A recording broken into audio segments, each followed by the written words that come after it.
Bienvenidos, and welcome to the next installment of Lead Media Programming.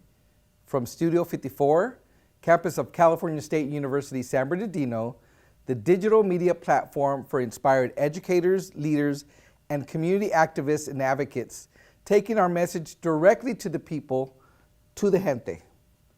Thank you for sharing our common interest in the analysis, discussion, critique, dissemination, and commitment to the educational issues that impact Latinos.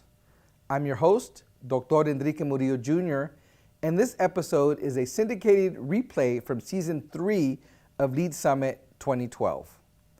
The theme for the 2012 Lead Summit, sustaining, replicating, and bringing up to scale those programs that work for Latino youth, was of particular importance because the Latino population was large, growing, and relatively young, but had lower educational achievement than other groups in the nation. Addressing the educational needs of the fastest growing community in the United States, the Latino community, was therefore vital to our local, regional, state, and national interest. Given this importance, it was imperative to continue the work of identifying and cataloging those programs across the U.S. that show evidence of increasing the access, opportunity, and achievement gaps for Latino students. Some programs were shaped specifically to serve young Latinos, while others serve the broader populations or focus on raising student achievement in general, but have shown strong benefits for Latino young people. Because we know many of the programs making a difference in our community concentrated their limited funds on direct service provision rather than evaluation or marketing, our defining role for the future as leaders and influencers was to sustain, replicate, and bring up to scale those actionable practices most promising and unveil a roadmap that was hopeful, solution-oriented, and forward-thinking. This session highlighted a few such programs making a positive difference in the lives and educational development from early childhood through higher education. Participants offered descriptions and practical information shown to be effective. Continue and enjoy the full value and complexity of this episode. We extend our appreciation to all our lead sponsors and partners, planners, volunteers, speakers, and panelists, production team, affiliates, and town hall chapters, and commend them all for lifting their voice and uplifting the plight of Latinos in education. Thank you. Gracias. Tlazocamate.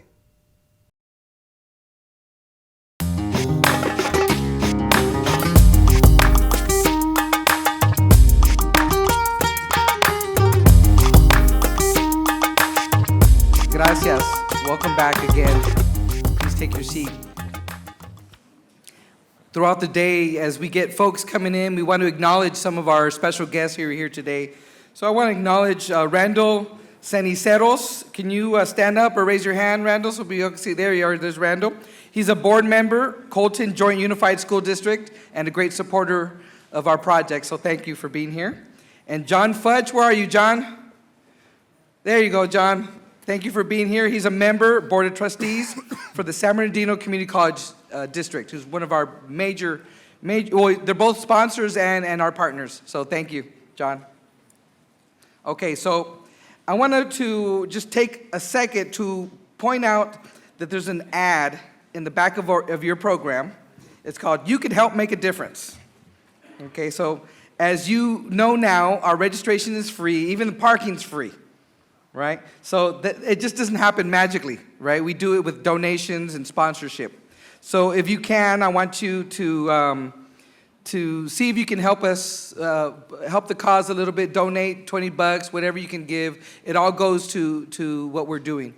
So we also are doing a scholarship fundraiser. You probably saw the big sign in the lobby. And so during your break time, if you can help us out, and buy a ticket, 100% of the proceeds go to scholarships. So and that's, you're gonna get a free Jaguar for the weekend. You're gonna get 2 hotel nights at Los Arboles Hotel in Palm Springs. And you're gonna be able to get on the aerial tramway that weekend. So $10 for 1 ticket, get 3 tickets, we'll sell it to you for $25. So, ahí está. Also, this morning, it seems that there's that running theme seems to be civic engagement and political participation. So, one of our sponsors and partners is our local assembly member for District 62, which is Mina Carter, and they have a table out there, and they have California voter registration forms, right? And we also have one of our partners of Mi Voto Latino, is that what it is? Mi Familia Vota. So we have a lot of partners who do voter registration and civic engagement, so please, if you're not signed up, you can do that. Okay, so now I want to turn this over to Sonia V. Scott, who will offer the introductions to the first of several forums today. Sonia is a special education teacher for the Etijuana School District, a teachers union leader, all right, there you go with the union, and she's a doctoral candidate in the Educational Leadership Program here at CSUSB. So, Sonia's all yours.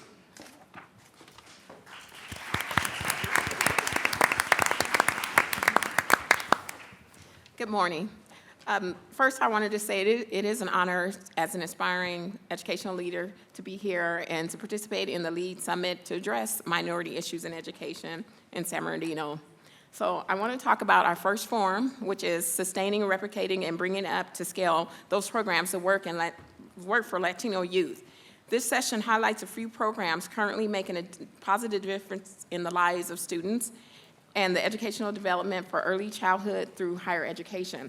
So I first want to share with you and introduce the first moderator, who's my cohort mate. She's my colleague and friend, Asia Enriquez. She's a writing instructor at Cal Baptist University, and she's also a doctoral student at the College of Education here at Cal State San Bernardino. Next to her, to the left of her, is Mr. Frank Garcia Jr. He's the Executive Director of the Puente Project, a national award-winning academic preparation program serving high schools and community colleges statewide. To the left of him is Ernie Rios. He's a program director for the Chilchilla Valley Economic Partnerships Pathways to Success Scholarship and Student Services Program. To my left, we have Mr. David Rogers. He's the executive director for dual language education for New Mexico, a nonprofit organization committed to promoting the effective design and implementation of the dual language enrichment education. Next to him, I have Elena Carrasco. She's the regional coordinator for the Cash for College, also known as C4C. It's of Inland Empire. It's a partnership between LEAD and C4C with support of the California Student Aid Commission. Okay? And lastly, we have Dr. Jeff Nevin. He's a professor of music and the director of mariachi activities at Southwestern College in Chula Vista, where he also was a part of the implementation of the world's first college degree in mariachi in 2004. He's also the director of youth programs, music programs in San Bernardino. So I would like to welcome all of you, and I would give it over to my moderator, Asia. Hello. So what our panel has decided is that they are all going to give a brief presentation about describing what their programs are about, and then we'll discuss some of the challenges of scaling up those programs, and then we'll open it up to questions. So Frank, if you would like to start. Okay. Good morning. Can we cue up the... So Puente is an academic preparation program, and what we've been doing is we're celebrating our 30th year anniversary of serving Latino and underserved student populations. We have gained state and national recognition because of our best practices, and for example, we received in 1998, we received the Innovations in American Government Award. That's through Harvard University Kennedy School of Government. And what they did is they looked at a number of programs every year they look at a number of programs throughout the state, look at what best practices are, look at their sustainability, their replicability, and give the award. So we were able to get that award in 98. In 2008, we received the Inland Empire Image Award and for Nonprofit Organization of the Year. And because we're in the Inland Empire, I wanted to make sure we brought that one up. And then thirdly is that in 2009, we received the Examples in Excelencia Award, and we were the 2009 winner for the community college program. And Deborah Santiago is here and will be joining us in doing a presentation as well. So Puente's mission is to increase the number of students, educationally underserved students, enroll them in four-year colleges, earn college degrees, and return to the community as leaders and mentors. And our mission, we take it very seriously. What we do is we want to make sure that students just don't gain access to four-year institutions, but they go on to earn their degrees, completion, which is what the buzzword is right now in Washington, complete, and then return back to the community, and we want them to be leaders and mentors. And you'll be seeing an example of our students in the next panel, at the 1 o'clock panel, and they were in a Leadership Institute participating yesterday. Key to our program is who we serve, and currently we serve about 14,000 students across the state. We also serve about 120,000 students because we train our instructors, our college counselors and instructors to participate in an in-school program. We're not an adjunct to what the school does. We actually provide in-school programming, and what we do is that we train each of the teachers and counselors. So they not only serve the Puente students in the Puente cohort of classes, they also serve the other student population for the rest of their day. So we don't take credit for doing that work, but in a sense, we are still serving those students. We're currently in 60 colleges across the state and in 36 high schools. We have an exciting project. Remember, we started with one community college and have now, within the 30-year span, increased to 60 colleges. In 1993, we developed a high school pilot with a handful of schools, and that was proved to be successful, and we received funding to be able to implement across 36 schools. We're barely touching the tip of the iceberg in being able to serve our high school population in California, much less with a changing demographic serving other states. But we have an exciting announcement, and that's that we've just partnered with a group from Washington, D.C. That are an affiliate of PBS, and they're called Catch the Next, in addition to partnering with the Texas Higher Education Coordinating Board. And we've received funding so that we can implement programs in Texas. So it'll be our first effort going out of California and implementing programs in El Paso, San Antonio, and also the Rio Grande Valley, McAllen area. And so we'll be with South Texas College. So we'll be at 3 sites doing larger cohorts, which is going to be a pilot for our scaling up, because we're going to serve more students than we currently serve in the cohorts that we do now. We also are negotiating with the San Juan, the Alamo San Juan School District, independent school district, to implement a high school program as well. And so our negotiations are going really well. So I think we can say that we're moving in the right directions. Our program, I can't do justice to describe the program, but I'm going to try to do a brief version of it. We're actually integrate 3 important areas. Counseling, we do intensive counseling with students. We have in-school counselors that are part of the school, either community college or the high school, and they're dedicated to the Puente students. Then we also have an English component where we use process writing, Latino literature, and that's the second circle of our components. And thirdly, we use mentoring and community leadership as the third component. And as they intersect with those 3, that's the kind of work that takes place with the students, the influence that and the impact that we have on students. What? 1 minute already? So we have an important to what we do is to have consistent and quality training. So what we do is we have 9th and 10th grade English classes. The students stay in a cohort through the two years with the same instructor. The counselor stays with them all 4 years, and we use process writing and Latino literature as part of what we do. So what we try to do, we do a portfolio assessment, and then we also do college visits and conferences. For the community college program, we take them through the year and then stay with them until they transfer. And as you know, it's taking 6 or 7 years for students to transfer from a community college to a 4-year institution. So our students transfer much more quickly within a 5-year period. We have family and community involvement. We also have professional mentors as part of the program.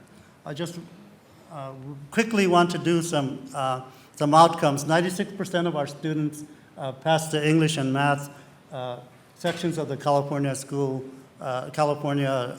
exit exam, and our students they pass it at the first administration. We also, 79% of the students, of the high school students enroll in college. 55% of the community college students transfer to 4-year institutions, and significantly 86% of UC and 68% of our CSU transfers graduate or complete their degrees within a 5-year period. So our students, it is working. We're trying to scale up with these times, with the economy as it is. We're getting less and less money, but what we're doing is doing the opposite, is growing more and more. And I'll stop with that. Thank you, Frank Garcia. Next, can we hear from Ernie Rios, please? Sure, thank you. My name is Ernie Rios. I am with the Coachella Valley Economic Partnership Pathways to Success program. We're a nonprofit that's based out of the Coachella Valley, Southern California. It's the Palm Springs area. One of the things that we're doing is we're aligning our education and economic development strategies. We believe firmly that education is economic development, so we're making sure that our educational leaders and our business leaders are working hand in hand to support our students. In 2005, our business community approached our educational leaders and informed them that they had a concern about the preparedness of our students who were entering the workforce. Our students really weren't prepared based on the needs that our business community had, and that caused concern within our educational institutions. But that also prompted a forum that helped bring together our education and business leaders to help address these issues. What came of that forum in 2005 was a strategy to make our education relevant for our students in the region. We decided to launch career academies in our high schools that aligned with the economic development strategies of the region. We had identified key industries that we thought were critical to the economic development strategies of the area, and specifically looking at arts, media, entertainment, renewable energy, the clean tech industry, healthcare, as industries that we wanted to prepare our students for. Our educational leaders and our business community took that one step further and started to look at the resources that we thought were necessary to help our students get into and through these programs and then pursue higher education. The challenge, though, was that the majority of our students, as is the case in many regions across the country, our students predominantly were first in family to try to go to college, low income. We had a huge dropout rate in our area, so we had a lot of challenges that our area was faced with.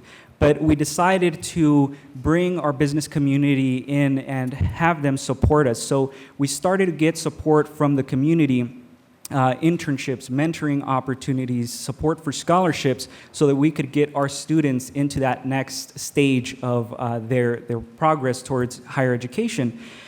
What we've done over the past 4 to 5 years is developed a scholarship component that is attached to this work that's happening in the high schools with our students. We've aligned our education and business strategies, and we've engaged our community as a whole to make sure that we're all moving in the same direction. Our scholarship organizations are all coming together and sharing data to help support our students. We're using scholarships as an economic development tool to help get our students into these careers. We're also bringing our partners in, again, to mentor our students and provide internships. One of the other things that is also unique about the work that is being done in the region is that the business community has taken ownership of these strategies. They're really leading the way with our FAFSA completions in the area, providing more support for students as they progress with their college education. Our program also tracks students. Students must sign a contract with our program and that allows us to track them as they're completing their education in college. But that provides us the opportunity to be able to deliver services to them while they're trying to complete their education.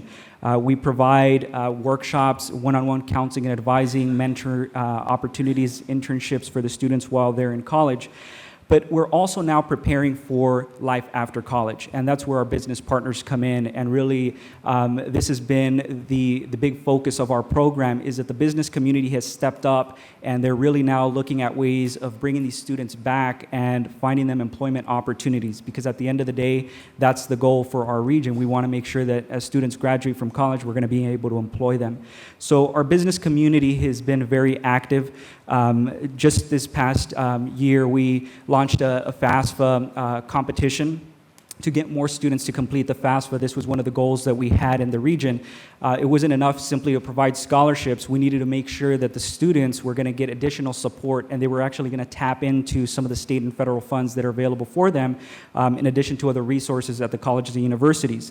Our FAFSA competition has been very successful. In our first year, we were able to increase our FAFSA completions at the high schools by 25%, and in some instances up to 35%. This year, we've been able to see up to a 60% increase in FAFSA completion over the previous year, just by some of the strategies that we're implementing around the FAFSA completion and business engagement with our educational leaders. We are also using scholarships and the FAFSA as an economic development strategy. When we meet with our civic leaders, we're able to demonstrate that by helping support students in completing the FAFSA, that money is coming back to the community. Last year, the first year of our FAFSA competition, we were able to help our students secure over $8 million in financial aid. And we use that as a tool when we go to the community to try to engage our business and educational leaders, our civic leaders, so that they can help our students continue and pursue higher education and get them back into employment opportunities. Thank you. Thank you so much. Next, Mr. David Rogers. Thank you. Excuse me. Thank you, Asia. And I'm going to wait for some PowerPoint slides to go up. I'm very honored to be a part of this panel discussion, and I'm also honored to be representing dual language education programs in our country. I am with Dual Language Education of New Mexico, just one technical assistance nonprofit in this country who is working with schools and districts who have taken on dual language as a model program for their student body, including their Latino students. The demand and the need for dual language education program continues to grow. It began 20 to 30 years ago here in our country, even though we've had dual language programs here for 40 or more years. Certainly the research goes back that far in this idea of engaging in a curriculum that's delivered in two languages and setting expectations for our students that will allow them to succeed academically, linguistically, and socioculturally in at least two languages, if not more. Our motivations for dual language education or beginning a dual language education program are diverse. You have Board of Ed people sometimes who look at the research closely and they say dual language education is going to be our model program for helping to close the achievement gap for some of our students who have not performed academically well. You have other motivations by school communities where a non-English language is a heritage language. i.e. Spanish, for many of our traditional New Mexican families. And because grandma, dad were punished for using their heritage language in school, the language was certainly not used for instruction in the classroom. And now we have students and grandchildren who are passively fluent in Spanish, but really have no command of the language or the ability to engage in academic level conversations in that language. And so families want dual language education for that purpose. And then, of course, we get into the motivation of the importance of language in connection to culture and to cultural identity. And when you have students that come to still a traditional school district, school system rather, that does not appear like them because it's still Eurocentric in so many ways, from format to content, the idea of dual language education just makes school look more like me, looks more like our kids that we're trying to reach. And that's extremely important. Then, of course, you have this lofty motivation that's being taken on by many districts and even state departments of education, that we want to prepare a global citizenry, a student body that not only is proficient academically, but speaks 2 or more languages and is ready to compete on a global level in education, business, science, the arts, this kind of thing. So there's several motivations that are there. The folks that are sort of leading the way or being smarter about this are the districts and the state departments of education, who are sort of working hard to set policy and support systems in place that do an effective job of supporting those school communities that choose to engage in the design and implementation of a dual language program. And I have up here on the screen just several vision statements from districts in Illinois, in El Paso, which I've met a lot of people here who are originally from or still are in El Paso. We have folks in Canada that we have worked with in Edmonton, for example. There's still a wonderful attitude about this idea of multilingual education in our sister country to the north of us. These are all folks who are sort of trying to stay ahead of this huge demand for dual language education, and are doing so by making sure policy and support systems are in place of that.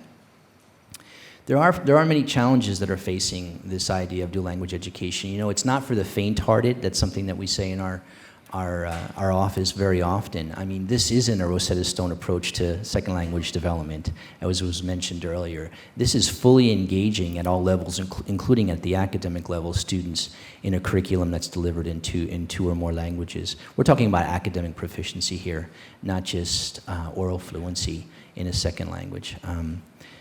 So there are some challenges. It's a very complex program. It is a program that requires a shift in paradigm. For those of us who have been site administrators or district administrators, there's a whole different approach in a dual language program to what curriculum piece we design or adopt, and how we prepare teachers, and how we bring in new teachers into the school environment, into the classroom, and support them. How we assess, how do we assess students when they become emergent bilinguals?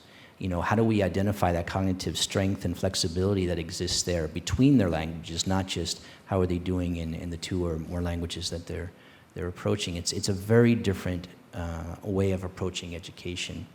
And that shift requires good communication and having all the stakeholders at the table. And one of the things that we are facing now is a lot of elementary schools who have gone for the dream and the promise of dual language education, have done a fantastic job with that.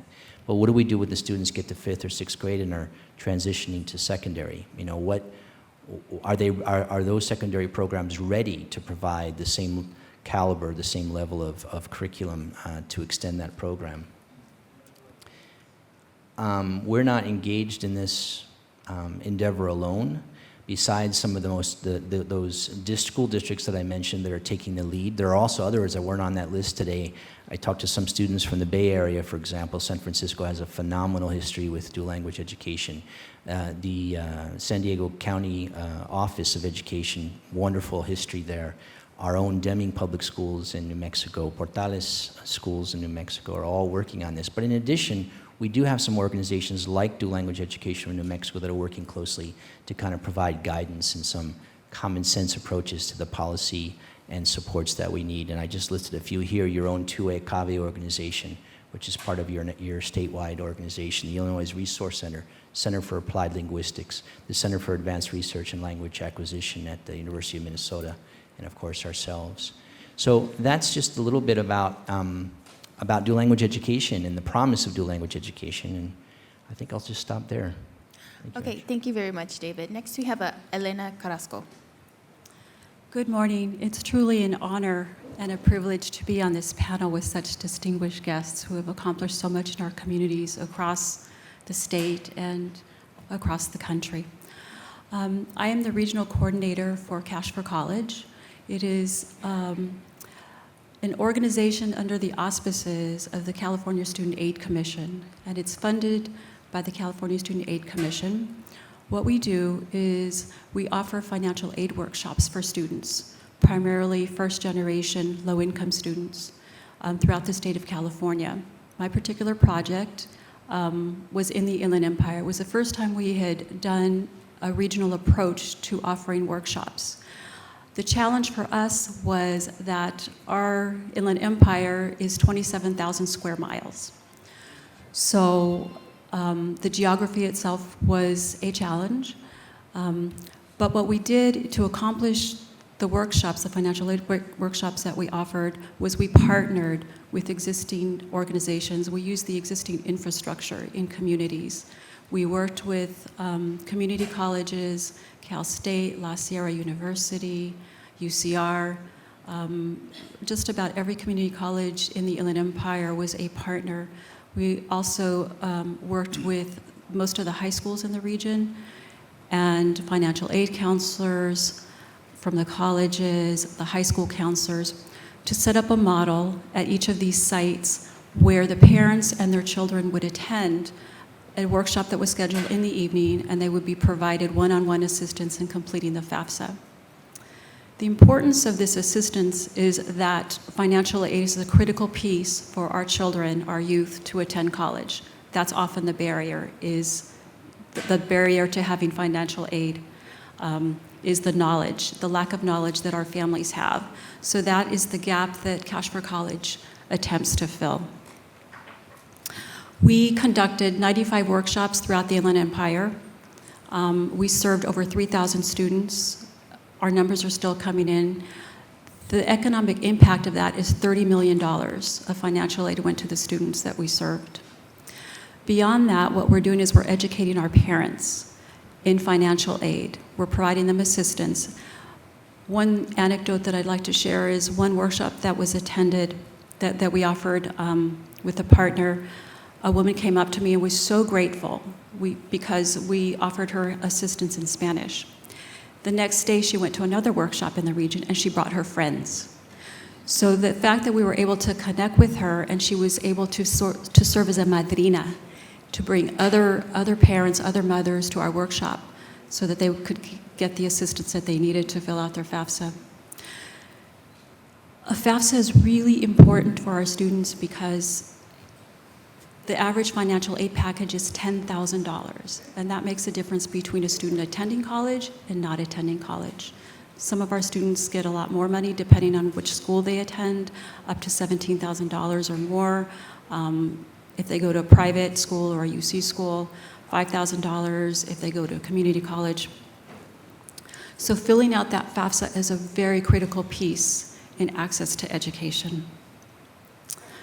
Some of the key points I wanted to emphasize are the partners that we established. We worked with municipalities, we worked with mayors, we worked with the educational institutions. Each brought a list of best practices to the table that we were able to share as a region, and that had not been done before. We had counselors coming from one end of the county to the other, driving 60 miles, using their own gas money to provide assistance to parents, bringing translation equipment, providing translators. So it truly was a regional effort. And this was our first year. In the state of California, there were over 600 workshops. In the Inland Empire, we did 95 of them in our first year. So next year, we anticipate that with more planning, with building more partnerships, that will increase that number because the need is so great. The other partners that we worked with we worked with the faith-based groups. We worked with the African American churches. We worked with the diocese, who opened up one church for us, and we conducted a workshop at that church that was very, very low income, an underserved part of the city, and it was conducted in Spanish. And these are parents that normally would not feel comfortable going to a university or a college, so we came to them. And that, I think, was the key to our success, is we were coming to where our parents were. Some of the best practices that we used to really increase our attendance was one of our municipalities put announcements in their utility bills. They listed our FAFSA workshops on the city's electronic signs. Each of the schools would put it on their billboards. So that was really critical to attendance. And the other piece that is really critical is the students themselves, is generating that excitement, to explaining to them that they really have a stake in completing their FAFSA, to becoming engaged in the process. So one of the ways that we did that was we did a Why I Apply video contest so that we could use social media. And so students were asked to submit a video, and they uploaded it on YouTube, and the videos were judged, and then they were also judged on the number of hits. So there was one video that got over 3,000 hits. So we used social media to spread the word. So peers were spreading the word amongst themselves, so that was really key to some of our success. We also used media that students listened to. We played a really cool rap hip song that was developed just for us in the Inland Empire. And it was played on the intercom during the morning announcements at the high school. So students were really, really excited about attending. When I went to that workshop, they said, wow, we heard that rap song was really cool. And so we needed to bring it down to their level. We couldn't be in this ivory tower, you need to fill out your FAFSA. We had to make it really real, and generate that excitement with them. And then so they can also share the message with their peers, and I think that was the key to our success. One of our most successful workshops, the students painted all of the signs. They helped do the setup. They were volunteers. They wore the T-shirts. They guided people. They provided assistance to the parents in filling out the FAFSA. So not only were they teaching parents, but they were learning about it themselves, and I think that was the key. So they're going to go out into their communities, they're going to talk to their peers, and they're going to say, hey, this is how you fill out the FAFSA. It takes 15 minutes for your future. That's a huge investment. Volunteers were key to our success as well. 1 minute. And we were able to engage parents, community leaders, teachers who volunteered after school time to help our parents. So it really was a community effort, and it takes all the stakeholders participating, everybody bringing something to the table. And next year we'll start earlier. As I said, the need is really great, but we were able to make a real difference in the lives of our students and the parents. Thank you so much, Elena.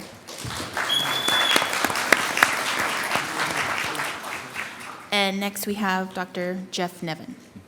Thanks. It's good to see everybody. Good morning. And it's a pleasure to be here with you folks. What I was struck by, what you've all said, which is so great, is that we all have the same goal, I think, which is to help students stay in school, continue their education, higher education, and just do better. And there's so many different ways of approaching solving that problem. And so many different things that you can do, and just different, with a different perspective. We all can do good in our own ways, I think. And what we've done down in south of San Diego, it's in Chula Vista, which you might not have known, but in between San Diego and Tijuana, there's a couple 100,000 people. We live in Chula Vista. And about 15 years ago, the president of Southwestern College gave me a call. I was finishing my doctorate in music composition at UC San Diego. And I had been playing mariachi music since I was 15 years old. When I was 15, I was playing in high school band, and somebody said, "Hey, you play trumpet?" "Well, I'm playing a mariachi." I was like, "Yeah, okay, I don't know. What does that mean?" I didn't exactly know what a mariachi was at that time, but it was a heck of a lot of fun, and very quickly after joining the group, I felt sincerely like those were my best friends. And I wanted to keep playing with them. And at that point in time, the mid-1980s, there were not very many educational mariachi programs in the United States. There were a few. Out in San Antonio, as far back as the 1960s. UCLA has had a mariachi class since the late 1960s also. And there were a few youth groups from around the 1960s, but it wasn't really anything systemic. The classes, or the group that I joined wasn't part of the school. It met in a church. It was a weekend after-school activity. And after that point, there were some, in Tucson and in San Antonio, some folks began mariachi conferences. And I went to one of the first mariachi conferences in Tucson, and Mariachi Vargas was performing, if you've ever heard of them. Lola Beltran was singing, and Linda Ronstadt, who's from Tucson, she sang a little bit, but this was before she did her big mariachi albums. So I actually had a chance to play for her. I played soccer with her nephew. So they heard that we were, it was a big birthday party they were having, and they knew that I was in a mariachi, so they invited us. And she was listening. She said, "I'm thinking about doing a mariachi album sometime."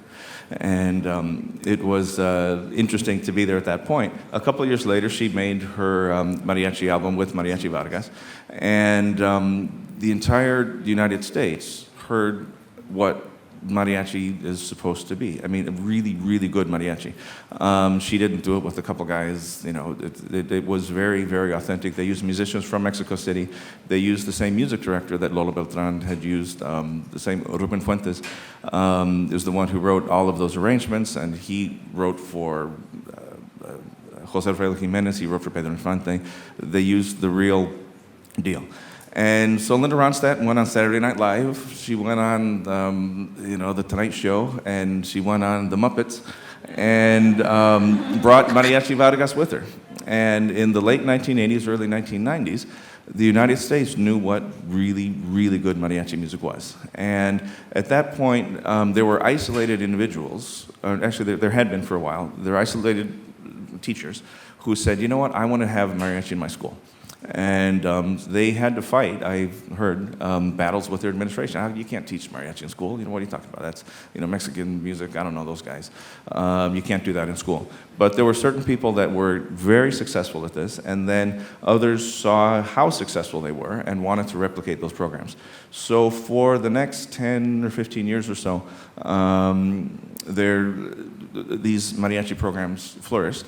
And at some point, it received the recognition of the higher-ups in the school district. So for the last 10 or 15 years, now since the late 1990s, there are several places where the school administrators have actually said, "You know what, I saw all those kids playing mariachi over in San Antonio," or "I went to Tucson and I saw that there was this mariachi conference now, and there's 1,000 people, and there's 800 dancers, and they get together and learn, spend 4 or 5 days learning about mariachi music, and it's a big part of the community. It's in all the newspapers." They say, "You know what, I want to have mariachi programs in my school just like that." And that's what happened around 1997. I got a phone call from Dr. Serafin Sasueta, who was the president of Southwestern College, and I was just finishing my degree at UCSD. And he said, I went to Tucson and I saw all those kids playing mariachi music. I want to have a mariachi degree at my college just like they have out there. And I said, "I'm from Tucson. They know mariachi degrees." I said, "There's a class. The high school that I went to didn't have it when I was there, but now, second period, you can take a mariachi class, or after school, and there's mariachi in a lot of those schools. But, even the colleges, UCLA, I mentioned, has a mariachi class, but they don't have a bachelor's degree in mariachi music. The same at University of Arizona in Tucson has had a mariachi class, but it's not part of the program. But I said, "You know what, if you really want a mariachi degree, I'll do it for you." And so to his credit, and he took a little heat for this, but he opened up a full-time position at the school for mariachi professors. So I walked in there with the with the mission of creating this degree. And then I didn't want to tell anybody because I wanted to be the first one. And but the word got out, and there was a little bit of an arms race, as they say. And but I'm very proud to say we were the first college or university, we're the first institution to offer a legitimate, accredited degree in mariachi music, and that was in 2004. Thank you very much.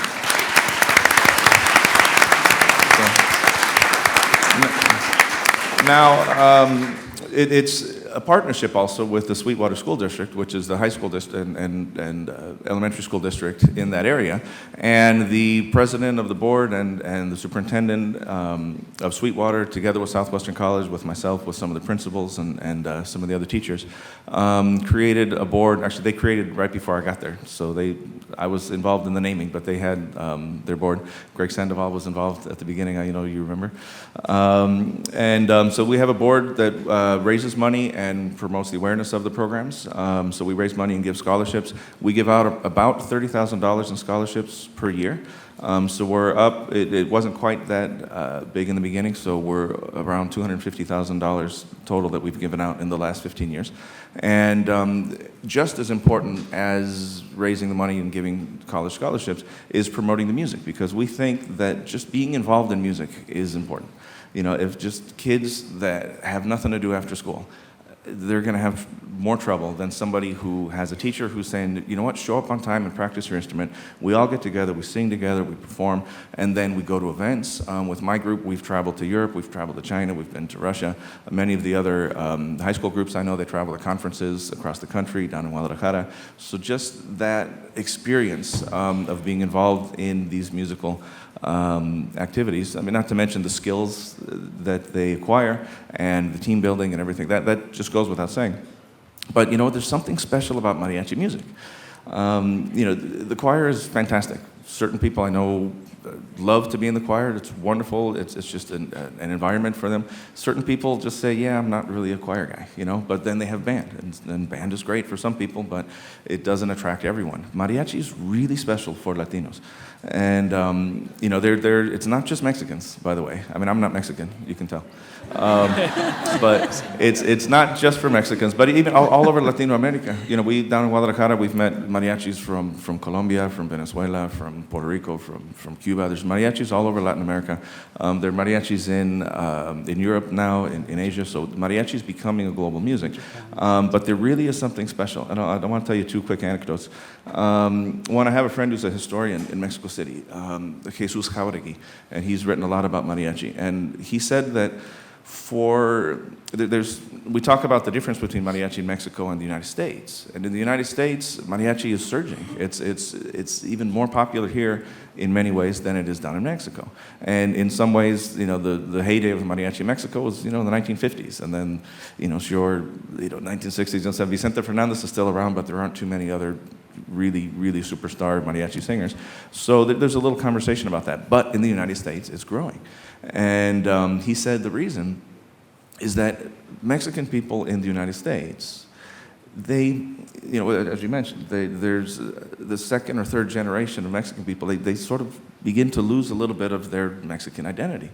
Whereas Mexican people in Mexico, they don't have to prove they're in Mexico, They, it's Mexican people in the United States, maybe they get together and make homemade tortillas at Christmas time, but the rest of the time they're going to Taco Bell, and that's for a grandparents. I've seen it in their eyes. It's sad to know that your grandchildren don't speak your language anymore, or that they dress differently or something.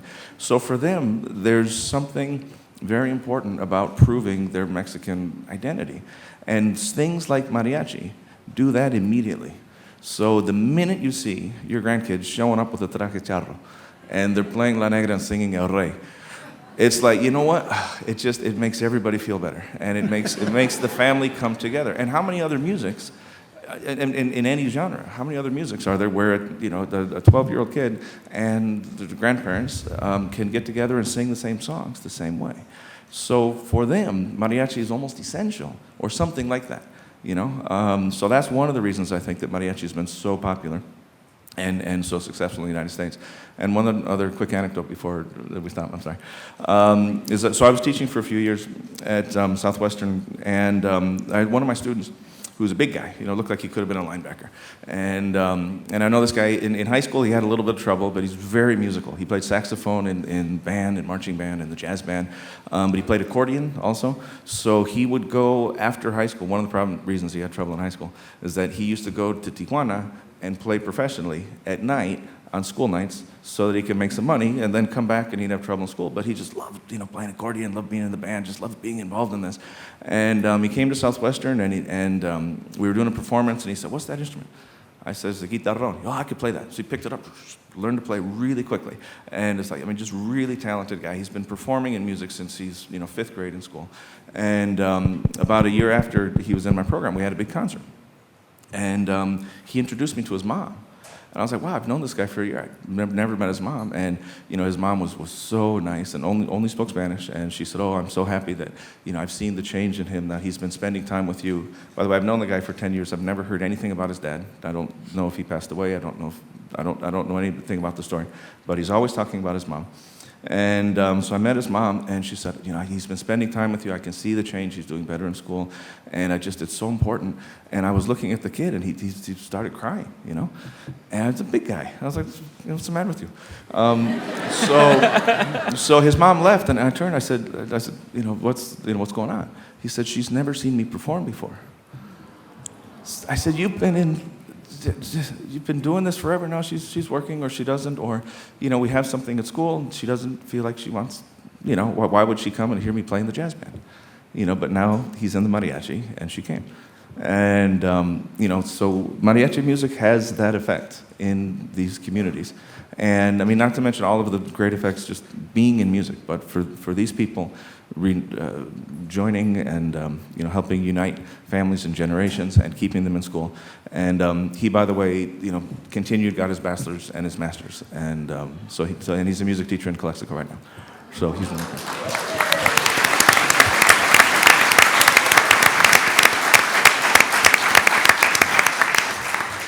Thank you so much.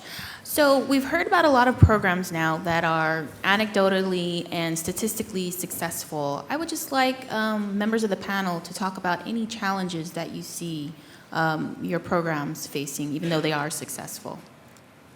So I'd like to begin by saying, how do you take a program that we've been able to replicate with important elements to it? Some of the elements that we have for example, in our program are that we develop a sense of familia for first-generation college-going students. That's an important element that most educators won't look at as an important element, but for us, we believe it's really important. And to incorporate Latino literature where you have culture, you have the identity of the student that's very important to their education, that transforms students from being maybe thinking about college to actually saying, I am going to transfer and I am going to go on to a four-year institution. You take those elements and then you introduce them to administrators, to reformers, and the first thing they say is, "We really like what you do, but it's too expensive, and it's a boutique program." And so I get shivers when people call it a boutique program, because what we're doing is we're taking some important elements of a program and implementing those and trying to scale them up so that we can serve more students. Because scaling up, after all, means that what we're doing is we're taking what works for a particular population or a group of students, taking those elements and then offering it to more students. We've been able to offer it by replication, but we haven't been able to do it for scalability to serve more students. And that's because most administrators aren't really, or school reformers aren't willing to spend the money that it takes to deal with a critical issue. For example, we know that 75% of the students that go to community college say they want to go on to four-year institutions, but only 24% of them actually get an AA transfer or get a certificate. And really only 17% of that 24 are Latino students. So we have a problem, and that problem is that not just money, but agreeing with those elements that are important to us, but not really necessarily important to the institution. Thank you. Would anybody else like to talk? Sure. Adding to that, in addition to the financial challenges that many of our organizations often have, I think one of the big challenges that we're faced with in our program, and I see it across the country, is the change in leadership. Oftentimes you have key leaders that are involved in our programs. They help support our efforts. A lot of time is spent engaging the leadership around these initiatives. But as soon as they leave, you have to start up again. And that takes a lot of time, and it's one of the bigger challenges that we have in trying to make sure that everyone is engaged in our initiatives. I think it's critical to begin to develop the leadership, young leadership, to be able to take up some of these key positions within our community. And I applaud my colleagues here and many of you that are helping develop our young leaders, because I think it's critical, especially if we're going to sustain our work long term. We need to make sure that we have key leaders that understand the work that we're all involved in and that are going to support it at every level.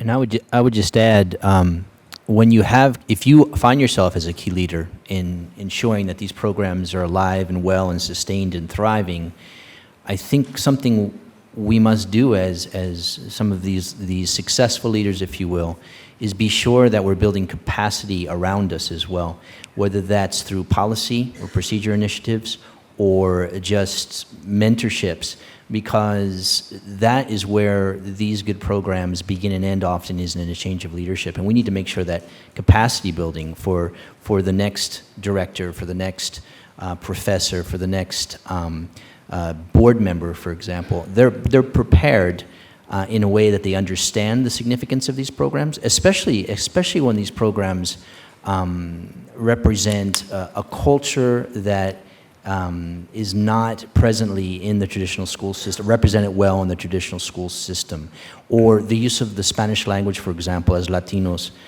students have as a heritage language.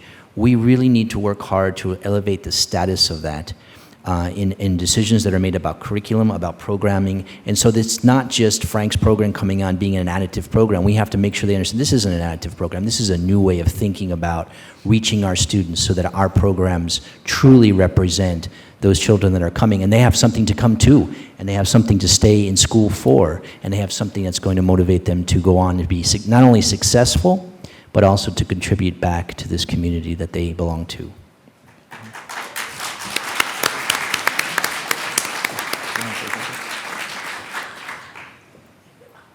I think that one of the challenges is capacity, and we've touched upon it, but finding out where the resources are in our communities and tapping into the existing resources, existing infrastructure, so that we don't have to start from scratch, so that we don't have to reinvent the wheel.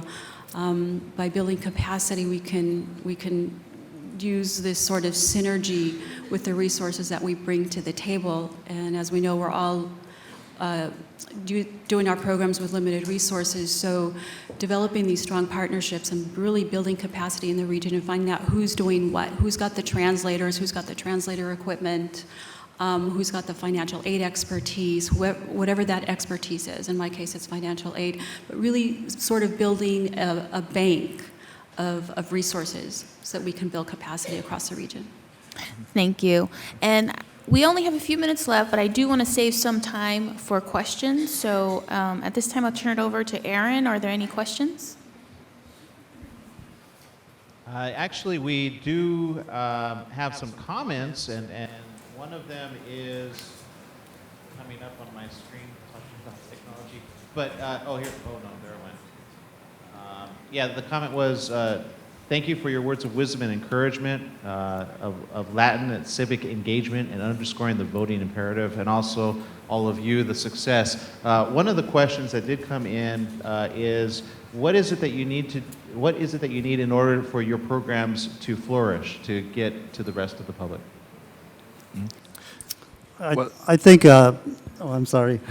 Advocacy is really important. For example, with the dual language program, not having a one-size-fits-all kind of approach. I think that we need to advocate for programs, like my program Puente, but like dual immersion program. My son works for a dual immersion program, and he's working with teaching students biliteracy skills. How many of us understand, I mean, most of us here understand that those are just some fantastic skills for any young person to have. But what they'll do is they'll have a K through 6 program, and then they stop it at that level, and students then lose the ability or the capacity to continue. And so what we need to do is make sure that we're advocates in our communities for not just sort of your own initiative, your own effort, but other efforts that are important in the community.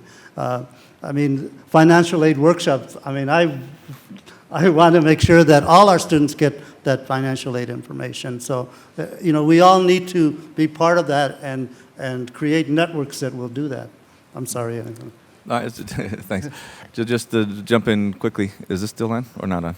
It's not quite on yet. Yeah, just to jump in quickly, one of the things that is the biggest hindrance to establishing and more mariachi programs and having them be successful is just the nuts and bolts of it. We don't have enough teachers that know anything about mariachi music. So that's one of the reasons that the college program we have is so important. And I'm actually going to begin a program at Arizona State University next fall. I'm taking a sabbatical from Southwestern to begin teaching at Arizona State. And then I'll split my time for a little bit. But Arizona State is the biggest university in the country, and it has one of the top music programs. So we're going to be inviting some of those mariachi students to go to Arizona State. And then also just again, the nuts and bolts, having materials. Major publishers for the longest time haven't wanted to publish music for high school mariachi because there weren't that many programs. And so we've been creating these things. Every teacher creates their own music. And now we're convincing, and some of the major publishers are actually beginning to publish more method books and things like that. So, we just need the nuts and bolts of things to get it going.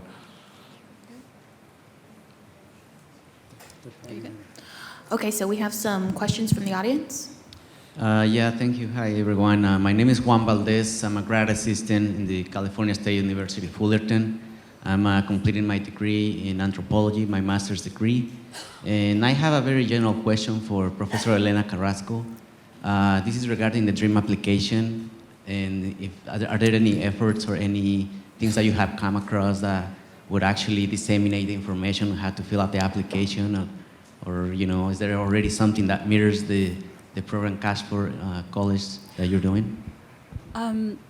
Our workshops are open to all students. We provide assistance in the form of information for our DREAM Act students. So one of the things that I forgot to mention was one of the incentives that we have for our programs is a $1,000 scholarship just for attending. That all the students who attend get put into a pool, and so that's a huge incentive, and that's open to AB 540 students. To answer your question, on April 2nd, the California Student Aid Commission will open an online application for DREAM Act students. It's still being developed, but the deadline, it's going to open up in a few days. And although the application is around the corner, the financial aid won't go into effect until next year, and that's for institutional aid. So this application is for aid in 2013. So go to www.csac.org, and there'll be information on that application. Buenas tardes, my name is Josefina Canchola. I'm Associate Director of Partnerships for the Puente Project. More than anything, I wanted to make a recommendation, particularly because LEAD is connected to the White House Initiative for Hispanics. And I would like to recommend that instead of reinventing the wheel, like Mrs. Carrasco mentioned earlier, is to really look at programs that work and best practices like we're doing today. Particularly with the Puente Project, we have a 30-year history, as does the Chicano Latino Youth Leadership Project in California. So if you have two programs that have been serving for 30 years, students and are producing successful students that are going and mentoring and doing wonderful things, not only in the state but in the nation, we should continue to duplicate them and not start from scratch. Thank you. Thank you. Okay, so go ahead and if you could just make it brief, thank you. Okay, yeah. My name is Jessica Ocampo, and I'm from San Diego City College. I'm a current Puente student, and as a student, I've been really involved in my campus. And what I've seen is, like Frank Garcia said, it's not enough to say all the students have changed. So my question is, what is something that we can do? Because due to the budget cuts, they want to cut our programs, especially Puente and Emoja and other programs that are in. So my question would be, what should we do to avoid getting cut? Well, I would suggest making sure that your administration and your school district understands the importance of what the programs like these do, as well as going to the Board of Trustees and working through advocacy to make sure that they understand that these programs are successful and that they're doing what we need to do for our community. And it's transforming individuals, telling your personal stories of your success and folks that have been successful through those programs. I think it's really important. Thank you. Thank you.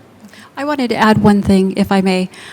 As you all may be aware, Cal Grants are on the chopping block. So I would encourage you to register to vote and to vote, because the legislature is considering these cuts, and the only way we're going to protect our financial aid is for you to have representation. And the only way to do that is for you to register and to vote. So I want to encourage you to do that. Okay, we have time for one last question. Hello, good afternoon. My name is Ileana Lopez-Jones, and I'm a Puente teacher at Centennial High School, and I could attest to the wealth and what we're getting back from the students. 99.9% passed the CASE the first time around, and we've just been instituted for 3 years. My question, however, is the following. When we are recruiting Puentistas, we look at the data, and the data of our second language learners that they're able to be in the program, but it's the CELT testing. And my question to the panelists is basically your advice.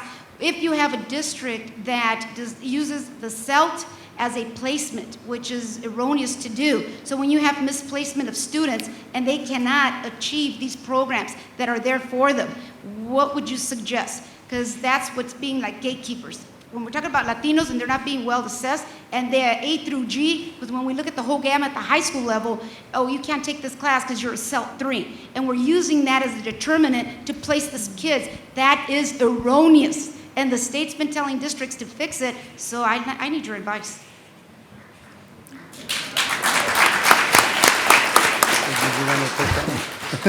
I'm not familiar with this particular assessment, but I am familiar with the problem, and that is just using any one assessment to decide whether a student qualifies or even where they are to be placed for appropriate services in any school program.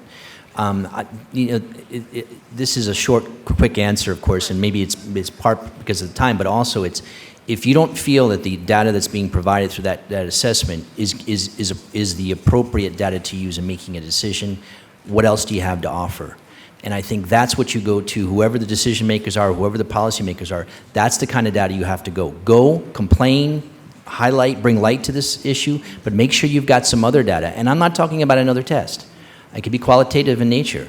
What do you know about this child's family? What do you know about their history? Why do they need to be in my program? And you'll find that to be very compelling evidence as to why policymakers and especially Board of Ed folks will all of a sudden change their mind on access or even strengthening the program that you want to place this child in. So. And it's the California English Language Development, Right. which is assessed their language proficiency, and it's getting the parents aware.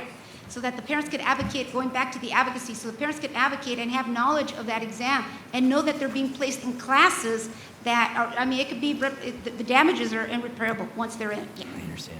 Okay, thank you. We want to, yeah. We need to cut it off. Sorry about that. Any last words from our moderator? Thank everybody for coming and everybody who came and listened, and I hope this was helpful for everyone listening. Thank you, Asia, and thank you for panel. Okay, another round of applause. What a great morning. Wow, that was a very great panel talking about things that work. Finally, things that work. That's important, right? Well, it was great. We had numerous organizations being represented, talking about the different programs that are currently available that are actually making a difference. So it's about the solutions. You know, we talk about the problems, but now we're finding solutions.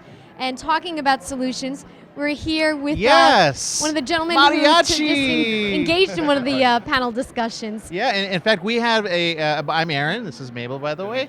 Thank you for coming. Now, Nice to meet you. Now, we had a question even from our audience here that we didn't get to ask. The question was, is there a listing of mariachi youth programs in the U.S.? That's a good question. I don't know of any comprehensive listing. Most of the there are individual school districts. There are places I can tell you that are a lot. For example, San Antonio has a lot. Las Vegas, it's a Clark County School District, has a lot. Sweetwater is where we are. Tucson has a lot. There actually are some up in Washington State. There are isolated ones in other places. If you're looking for one place to sort of have, probably the best place that has a lot of information stored up is a group. They just changed their acronym.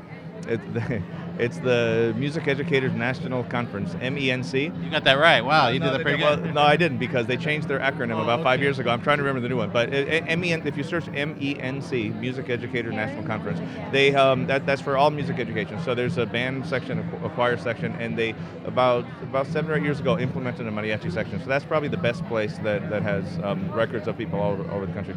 Okay. Now, you're. I mean, what is your vision for the next, people always say 5 years. That's kind of way out. What about 2 to 5 years? What's your vision? Dr. Nevin, if you can just face a little more of the camera, we want to make sure that our online viewers can hear your question and see you. All right. So 2 years actually for us is short, because in the scope of what we're doing is much bigger than that. Because, like I said, I mean, for me, in the next couple of years, I want my group to get a little bit stronger. I'm going to start teaching at Arizona State, so hopefully I can get that program up and going. They're interested in perhaps having a mariachi degree also there, and a bachelor's degree, but that's also something big. If the program's successful, if I can attract students, then I can do the work that I did at Southwestern to get it started, which would be, at a minimum 4 or 5 years. But the bigger thing for me, I see mariachi, this might seem strange, but I see mariachi right now at the same moment in its evolution as jazz music was in, let's say, the 1950s. So, back then, jazz music, you played in bars, right? And it's only, African Americans perform, and, you wouldn't teach it in a university. And there was sort of a lot of resistance to incorporating it into, into education. And the classical musicians tend to be a little bit pretentious about, our music has to stay the way it is. And I met a few. I understand. Yeah, we're all the same way. It's like, I mean, it's even everybody has their thing. But interviewers say, if you want to be an interview, you have to wear a tie. It's like, I'm a guy who doesn't. It's like, no, we all have our rules, right? So, the musical establishment has its rules. And back in the 1950s, jazz musicians, they're making it up as they go along. What are they really doing, But it took a little while for people to really realize and appreciate really what they're doing. And then there's a large body of incredible musicians, lots of recordings. The music infused itself into so many aspects of culture. It's not just African Americans performing, it's not just done in bars. And so now most universities that have a strong music program, at the very least, have jazz bands in there. Many of them have jazz degrees, they have jazz vocal, they have jazz composition. It's normal now to go to any school that has a large music program. They're going to have a jazz department, and mariachi is exactly that way. People say, how can you teach mariachi in college? Well, it's just Mexicans play it. They're not reading. The techniques, it doesn't make the sense, but it actually does fit very well with the. Do you think it's likely that mariachi programs will expand to other parts of the country? Because most of the universities that you talked about were here on the West Coast. Do you see it expanding to the East Coast? No, it definitely is, yeah. I have some friends in New York that have They call them academies, so they're private schools, not private schools. They're private training programs. So they, Saturday afternoon you can come for a few hours and learn mariachi. And also I did some workshops in Idaho a few years ago. Kansas has mariachi. I mean, any place that it seems a little strange, but any place that Mexicans go and settle is going to have this. And as case in point, there are mariachis in Croatia. There are mariachis in France. And what it is some Mexican guys went there and met a local girl and got married, and then they brought their culture, their local culture. Exactly. So I mean, literally, in every one of these places, there's one or two Mexican guys who are living there, but then they brought the local people and created. Well, you brought up a good point. You said, it's not only in Mexico. You see it in other parts in other countries, in Colombia. Like just now when you made the comment, something clicked with me. My Sweet 15, I celebrated in Colombia, and I had mariachi band who sang for me at midnight. Yeah, of course. Oh, wow. So you're right. It's not just Mexico. It really is in different parts of Latin America. Right. Well, and I want to say our online viewers said thank you for asking. I'm familiar with the one in the Bronx, New York, so they know. Well, thank you so very much for stopping with us. Thank you so much, and thank so you much, for adding Evan. that part of history for us. It's my pleasure. Thanks. Okay. So we've got again a couple other people coming up, but wow, wasn't that exciting? I mean, I have to say that was rather new for me, from someone from the East Coast. I have to say I wasn't terribly familiar with mariachi programs. Right. Now we've got with us. We have Mr. Garcia, Frank Mr. Garcia Garcia, from the thank Puente you. Project. I'm Aaron. This is Mabel. Pleasure to Mabel. meet you. Hi, Aaron. Well, I have to say, you were talking about the Puente Project, and you talked about the 3 components that make it successful, which really has to do with counseling, teaching, and leadership. Can you elaborate a little more on that? And is this a program that you think can be applied to other parts of the country? Yeah. The nice thing about it is that we know that counseling is a necessary element to schooling, as well as teaching of English, and to have role models as well as mentors. So what we do is that we intersect those 3 by having intensive counseling. Our counselors don't just wait for students to come in and say, I want to look at my program, what do I need to take?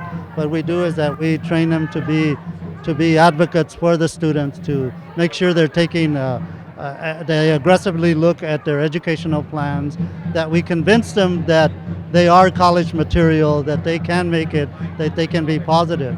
So what we have is a counselor that really cares, that works with a student.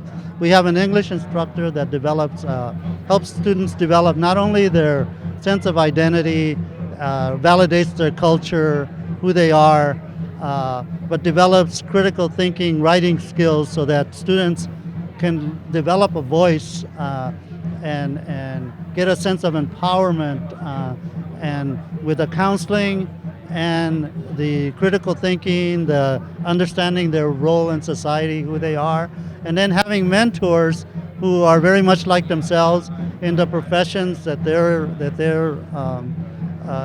in, that students might be interested in. And then we do a parent involvement, and in the classroom, what we do is we create a sense of familia, so students feel very comfortable with each other. So you have a counselor who's saying, you can do it, this is how you do it. You have an instructor who's teaching them the skills. These are the skills you need to be successful. You have to be a good writer, you have to read, you have to do the things that you need to do. Look at society, look at your role. You have mentors that are saying, I did it.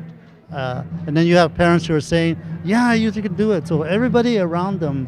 So a lot of nurturing is taking place on a personal and professional level. They're transforming, and that's what the literature now calls college-going culture.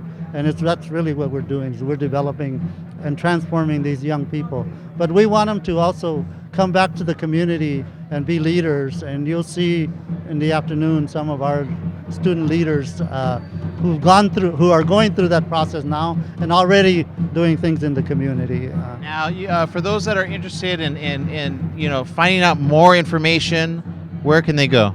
They can email me, frank.garcia@ucop.edu. So it's frank.garcia@ucop.edu. Awesome. Well, thank you so very much for taking a Thank you moment so with much us. for Thank joining you. us. We appreciate it. And we'll see you the rest of the event here. Thank you for doing this. Thank you, thank you. Again, you're seeing right here behind the scenes, some of the questions we want to be able to ask off the main event. But I mean, really exciting to meet, these people that are making changes and making things go absolutely. forward, right? And what he said, when it comes to education, it's not just, we don't want to place the burden on our educators. Yes. It's about nurturing. It's about the family involvement. It's not just, he just mentioned a great point. He talked about they're mentoring them, they're giving them the professional skills, but personally they're providing that encouragement. Right. And that's so key. And I think for Latino students, often that's one of the inadequacies that exist, that there isn't that encouragement sometimes at home. They don't have those role models. And programs such as the Puente Project are providing mentors and role models. And it's working. They just need money and funds to move forward and do all that. Well, we thank you so very much for, again, watching this.